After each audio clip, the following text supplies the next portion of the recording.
The universal law of gravitation successfully explained various natural phenomena. For example, the attraction between moon and earth, attraction between sun and moon, attraction between sun and earth, and the attraction between the surface of water of ocean and the sun and moon. And there are various such type of natural phenomena which can be explained on the basis of this universal law of gravitation, but the main natural phenomena which could be explained by this law are given as below.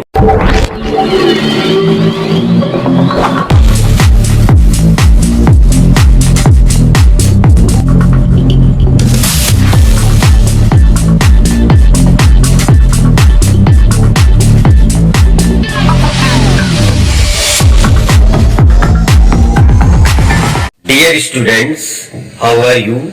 इससे पहले वाले video में, इससे पहले वाली class में आपने universal law of gravitation पढ़ा था। Newton's universal law of gravitation, Newton's gravitation law, उसका स्टेटमेंट पढ़ा था आपने, उसको समझा था कि ये होता क्या है। आज उसमें मजीद थोड़ा सा और हम आगे चलेंगे और खूब अच्छे से बहुत सारे टॉपिक्स को एक्सप्लेन करेंगे। जैसा कि आपने पढ़ा था, according to Newton's gravitation law, F is equal to G m1 m2 upon r square, where G is gravitation constant and its value is G is equal to 6.67 into 10 to the power minus 11 newton metre square पर kilogram square, ये था। तो इतनी value होती है आपकी G की। G is the universal gravitation constant. अब आज हम पढ़ते हैं importance of universal gravitation law of Newton. The universal law of gravitation successfully explained various natural phenomena. For example, the attraction between moon and earth, attraction between sun and moon, attraction between sun and earth, and attraction between the surface of water of ocean and the sun and moon. And there are various such type of natural phenomena which can be explained on the basis of this universal law of gravitation, but the main natural phenomena which could be explained by this law are given as below. The force which binds us to the earth. Number 2, the motion between moon around earth. You know that earth is a planet and the moon is satellite, and the attraction force is here between moon and earth, that is between satellite and planet. And just like this, number 3, you can say the motion between, not attraction, this is the attraction, and this attraction is related to the motion, so we can say that the motion between sun and earth, that is the attraction or motion between planet, between sun and planet, that is called earth. And there are motion between sun and different kinds of planet. ये भी एक इसका importance है, किसका, universal gravitation law का। And next importance पे हम चलते हैं, टाइड फॉर्मेशन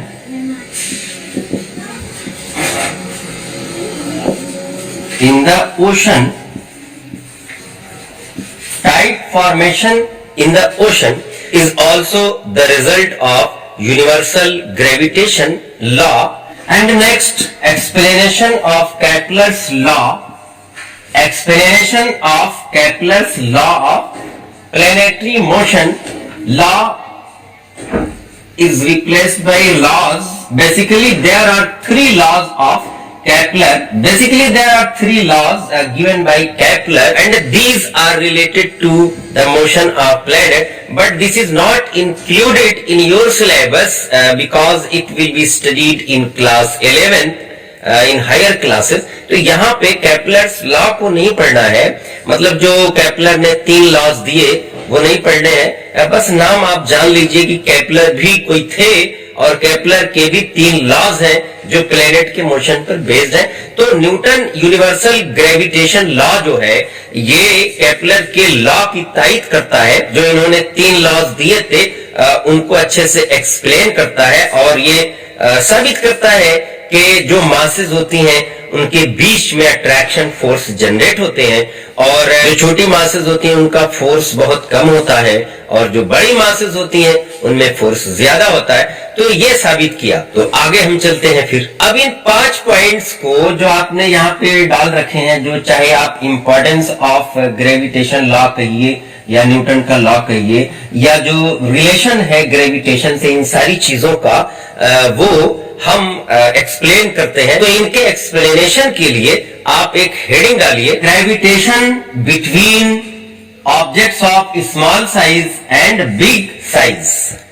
ये हेडिंग डालिए आप, gravitation between objects of small size और बिग साइज। तो एक बड़ा मास लीजिए, एक छोटा मास लीजिए, इनके बीच में क्या ग्रेविटेशन होता है, इनके बीच में क्या अट्रैक्शन लगता है, इनके बीच में किस तरह का कितना फोर्स जनरेट होगा, तो वो हमें यहां पर तलाश करना है, वो देखना है हमें। तो देखिए, according to Newton's gravitation law, write down Newton's gravitation law, F is equal to G m1 into m2 upon r square. ये है equation given by this law. F is equal to G, F force between 2 objects, and G is the universal gravitation constant is equal to 6.67 into 10 to the power minus 11 Newton meter square per kilogram square, and the masses are here, M1 and M2 are the masses of the objects.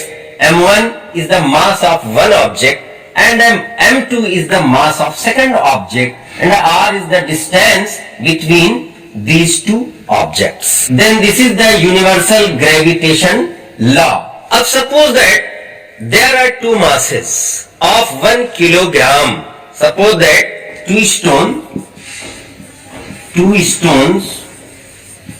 of 1 kilogram, and then suppose the gravitation, attraction between these 2 stones, and there are necessarily forces between 2 stones, and these stones attract each other, and because these are very very small masses, and in future I will explain why do large masses seem to be in motion and small masses are not in motion. Small masses are not seen by our eyes, that is these are in the motion. जो छोटी masses होती हैं उनके बीच जो attraction होता है या फिर एक छोटी या एक बड़ी के बीच में attraction होता है, तो उसमें जो छोटी का attraction होता है, जो छोटी mass वाला attraction होता है वो दिखाई नहीं देता। यानी कहने का मतलब ये है कि जो छोटी चीजें होती हैं, जो छोटा ऑब्जेक्ट होता है वो चलता हुआ दिखाई नहीं देता।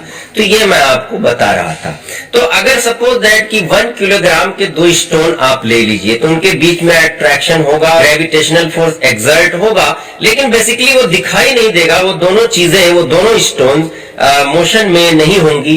तो इसलिए ये जो मोशन है इसको हम अवॉइड करते हैं, इसको हम काउंट नहीं करते कि इनमें जो है मोशन भी होता है। हालांकि इनमें मोशन होता है, इनमें ग्रेविटेशन जनरेट होता है, लेकिन चूंकि इस फोर्स से वो ऑब्जेक्ट्स चल नहीं पाते, अपनी जगह से एक दूसरी जगह तक नहीं जा पाते, इसलिए इनके मोशन को हम निग्लेक्ट कर देते हैं, अवॉइड कर देते हैं।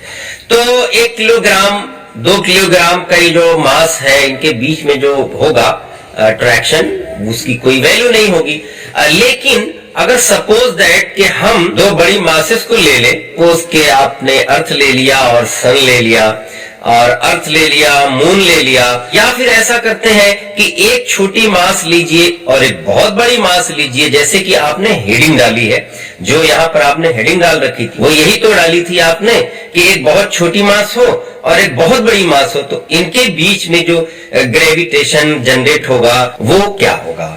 तो हम वही सपोज करते हैं कि सपोज दैट एक स्टोन हो और एक अर्थ हो, तो इनके बीच में क्या होगा ग्रेविटेशन। एक पत्थर आप लीजिए, एक स्टोन लीजिए और उस स्टोन को छोड़ दीजिए। तो अब 2 सूरतें हो सकती हैं या तो पत्थर अर्थ को अपनी तरफ खींचे या खींचता रहे और ऐसा लगे भी कि अर्थ पत्थर की तरफ आ रही है, या फिर ये सूरत होगी कि अर्थ स्टोन को अपनी तरफ खींचे, या फिर ऐसा भी हो सकता है कि ऊपर का जो ग्रेविटेशन है, ऊपर का ग्रेविटेशन पत्थर को अपनी तरफ खींचे और पत्थर ऊपर की तरफ भागता चला जाए।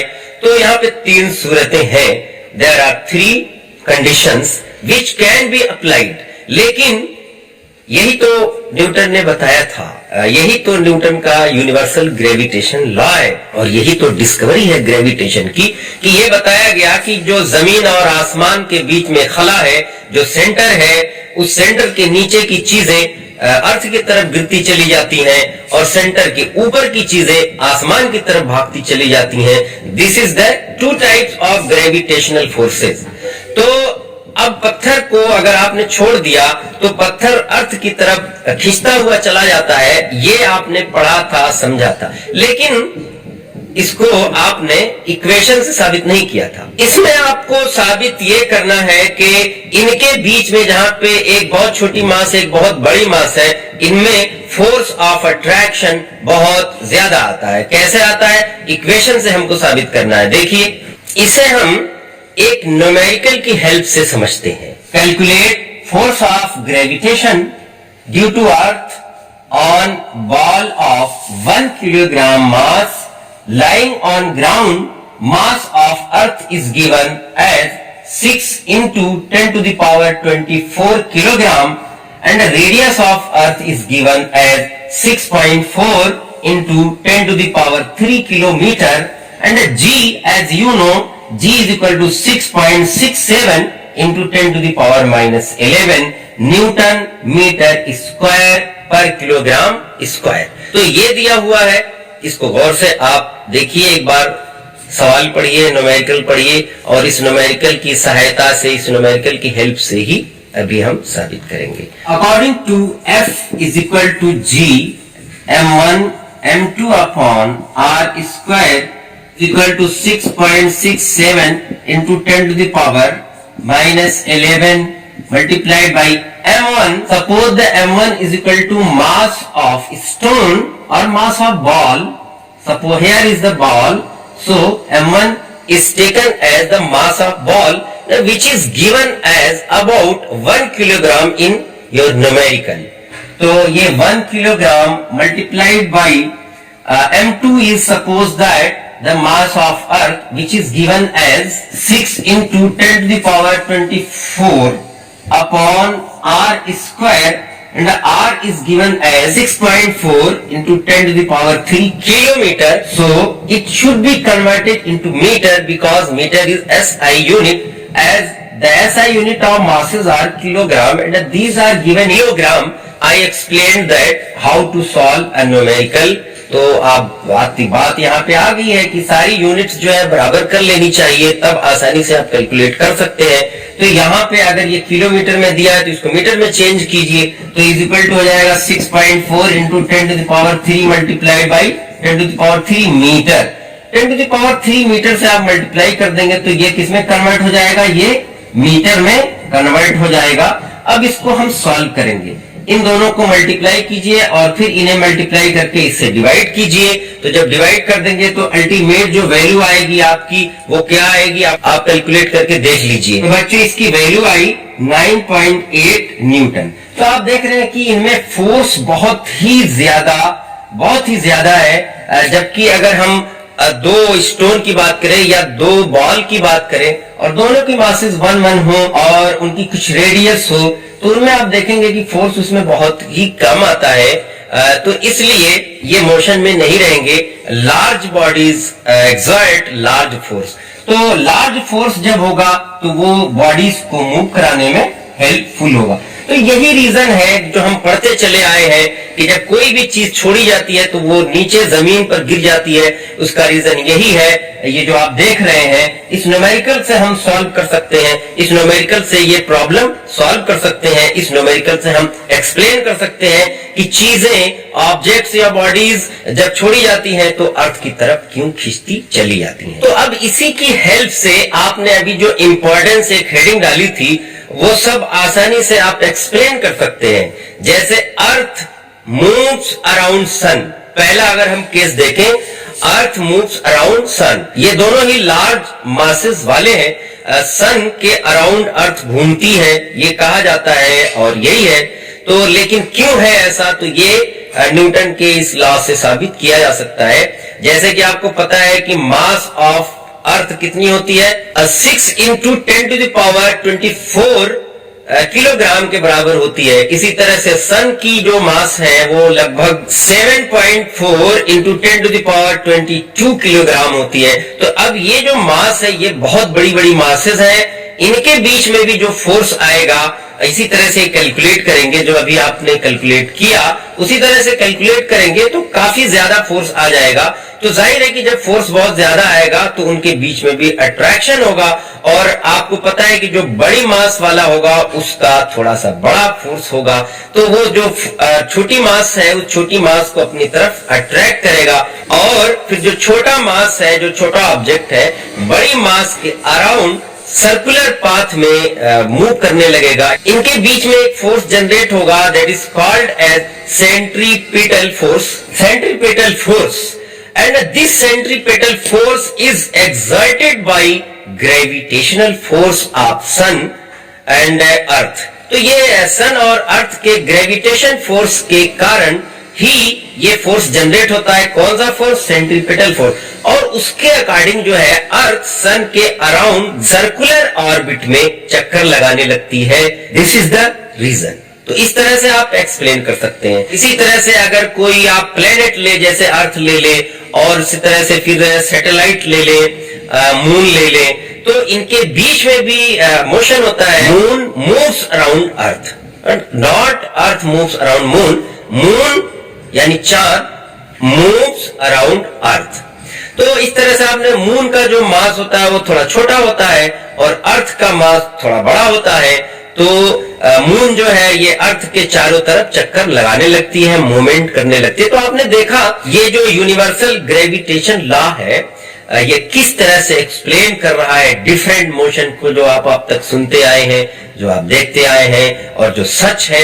लेकिन ये सच सिर्फ एक सच है आपके लिए, इसके पीछे राज क्या है वो आज आप पढ़ रहे हैं। इसी तरह से आप टाइड को भी समझ सकते हैं। जो टाइड फॉर्मेशन है, क्या होता है कि जो वाटर है, ओशन का वाटर, उसका सरफेस आप देख रहे हैं, तो surface of water and sun as well as moon के बीच में एक फोर्स जनरेट होता है। यानी वो जो सरफेस ऑफ वाटर है, मून भी उस पर फोर्स लगाती है और सन भी उस पर फोर्स लगाता है। तो उसकी वजह से ग्रेविटेशनल फोर्स जो जनरेट होता है, उसकी वजह से टाइड फॉर्मेशन होता है। होता क्या है कि उसमें जो वाटर लेवल है, वाटर लेवल घटता और बढ़ता है। वाटर लेवल के घटने और बढ़ने की वजह से टाइड फॉर्मेशन होता है। टाइड फॉर्मेशन जहां पर आप देखते हैं कि थोड़ा थोड़ा सा खुश्की दिखाई देती है, थोड़ा थोड़ा सा छोटी छोटी सी रॉक्स बन जाती हैं, इसी को हम कहते हैं tide, and this is called as tide formation due to gravitation. तो इस तरह से आप आगे पढ़ेंगे, 11th क्लास में पढ़ेंगे Kepler's law of planetary motion. तो उसको भी ये जो लॉ है, न्यूटन का law, universal gravitation law, Kepler's law को भी एक्सप्लेन करता है। तो आप देख रहे हैं कि हमारा जो मूवमेंट है, हम भी अर्थ पे जो चलते हैं, जो हम मूव कर सकते हैं, जो खड़े रहते हैं, जो हमारा बैलेंस है, ये क्या है, पूरा सोलर सिस्टम जो है ग्रेविटेशन फोर्स से बैलेंस रहता है। अर्थ पे हम चल सकते हैं, खड़े होकर चल सकते हैं, इधर उधर भागते नहीं। तो ये एक पूरा जो बैलेंस बना हुआ है, ये किसकी वजह से बना हुआ है बच्चों? ग्रेविटी की वजह से बना हुआ है। And then this is very very very very important law, which law? This is called as universal gravitation law. Free fall एक दूसरा टर्म है इसी से related, free fall. What is free fall? Free का मतलब आप समझ रहे होंगे कि फ्री का मतलब क्या होता है। फ्री का मतलब होता आजाद, इंडिपेंडेंट, जिस पर कोई फोर्स नहीं लग रहा हो, जिस पर कोई प्रेशर नहीं लग रहा हो, जो बिल्कुल फ्री हो, उसी को हम कहते हैं आजाद, फ्री। और फॉल का मतलब आपको पता है गिरना, फॉल डाउन, गिर जाना। तो फ्री फॉल यानी कोई चीज जब ऊपर से गिरती है तो बगैर किसी फोर्स के, बगैर किसी प्रेशर के अगर जमीन की तरफ आती है, इसी को हम कहते हैं free fall. That is the falling of a body from height towards earth under the force of gravitation without any other force or any pressure is called as free fall. तो फ्री फॉल के case में देखा गया, शुरू में बताया गया कि जो बड़े ऑब्जेक्ट्स हैं according to the universal gravitation law, जो बड़े ऑब्जेक्ट्स हैं उनमें फोर्स ज्यादा जनरेट होता है, वो ज्यादा फोर्स जनरेट करते हैं और जाहिर है कि वो तेजी से चीजों को मूव करा सकते हैं। ऐसा माना गया कि जो बड़ी बॉडीज हैं जब वो ऊपर से गिराई जाएंगी, छोड़ी जाएंगी, तो वो पहले जमीन पर आएंगी। जो छोटी चीजें हैं, जो छोटे ऑब्जेक्ट्स हैं, वो बाद में जमीन पर गिरेंगे। ये शुरू में कॉन्सेप्ट था, लेकिन बाद में एक साइंटिस्ट आए and he change the theory. He is known as Galileo. Galileo ने इसका फंडा ही चेंज कर दिया। इन्होंने लीनिंग टावर ऑफ पीसा से 2 स्टोन्स डिफरेंट मासेस के गिराए, जिनकी मासेस डिफरेंट थी। जरा गौर कीजिएगा, 2 स्टोन जिनकी मासेस क्या थी, डिफरेंट थी। जब इन्होंने पीसा के लीनिंग टावर से गिराया तो दोनों एक साथ ही जमीन पर आके गिरे। अब क्या था, अब एक नया कॉन्सेप्ट आया। यानी पहले का जो कॉन्सेप्ट था वो ये था, मासेस पे डिपेंड था। यानी जिनकी मास बड़ी होगी वो पहले अर्थ पे आएगा और जिसकी मास छोटी होगी वो बाद में अर्थ पे आएगा। लेकिन गैलीलियो ने बिल्कुल इसका अलग एक कॉन्सेप्ट दिया और इन्होंने कहा free fall is not dependent on masses. ये मास पर बिल्कुल भी डिपेंड नहीं करता है। इन्होंने ये कहा कि चाहे कोई भी चीज हो, जब वो फ्री फॉल के अंडर में आती है, यानी जब छोड़ी जाती है जमीन पर, तो चाहे वो एक दूसरे से बहुत ही डिफरेंट हो, सपोज दैट कि एक की मास 1 किलोग्राम हो, दूसरे की 10 किलोग्राम हो, तब भी वो दोनों एक ही साथ जमीन पर आकर गिरेंगे। ऐसा नहीं है कि उनकी मासेस डिफरेंट होने से वो बाद में या पहले जमीन पर गिरे। तो ये देखा गया। फिर उसके बाद कुछ ऑब्जेक्शंस हुए गैलीलियो के इस कॉन्सेप्ट में। कुछ ऑब्जेक्शंस हुए, वो ये हुए फेदर और पंख जो थोड़ा बड़ा होता है वो बाद में क्यों जमीन पे गिरता है, जबकि जो कॉइन होती है, जो कॉइन वो पहले गिर जाती है। तो ये गैलीलियो के सामने एक ऑब्जेक्शन रखा गया, एक सवाल रखा गया। तो गैलीलियो ने इसका रीजन में ये बताया, उन्होंने कहा कि ये इसलिए बाद में जमीन पर पहुंचता है क्योंकि इसका सरफेस एरिया बड़ा है, फेदर का सरफेस एरिया बड़ा है, और सरफेस एरिया बड़ा होने से जो एयर के पार्टिकल्स हैं एनवायरनमेंट में, वो एयर के पार्टिकल्स फेदर को रोकते हैं, यानी वहां पे जाके डिस्टरबेंस पैदा होता है। हवा के पार्टिकल से फेदर इंटरेक्शन में आते हैं और चूंकि सरफेस एरिया बड़ा होने से इंटरेक्शन ज्यादा हो जाएगा, तो इसलिए वो धीरे धीरे धीरे धीरे जमीन पर गिरेंगे। और कॉइन में सरफेस एरिया बहुत छोटा है, बहुत छोटा सरफेस एरिया कॉइन का, इसलिए वो हवा के पार्टिकल्स के इंटरेक्शन में नहीं आ पाता, उतना ज्यादा इंटरेक्शन में नहीं आ पाता जितना कि फेदर, इसलिए वो जमीन पर पहले गिर जाएगा। लेकिन अगर दोनों की मासेस की बात की जाए तो मासेस के अकॉर्डिंग अगर हम मास को ही सिर्फ माने, अगर सरफेस एरिया को अवॉइड कर दे, निग्लेक्ट कर दे, तो फिर फेदर और कॉइन एक ही साथ गिरेंगे अकॉर्डिंग टू गैलीलियो। तो ये रहा बच्चों आज का क्लास। आज के लिए बस इतना ही। मैं समझता हूं कि सब कुछ आपको समझ में आ गया होगा, और अगर अब भी नहीं आया है तो आप कमेंट में जरूर पूछिएगा। तब तक के लिए अख्तर सर को दीजिए इजाजत। Okay, bye.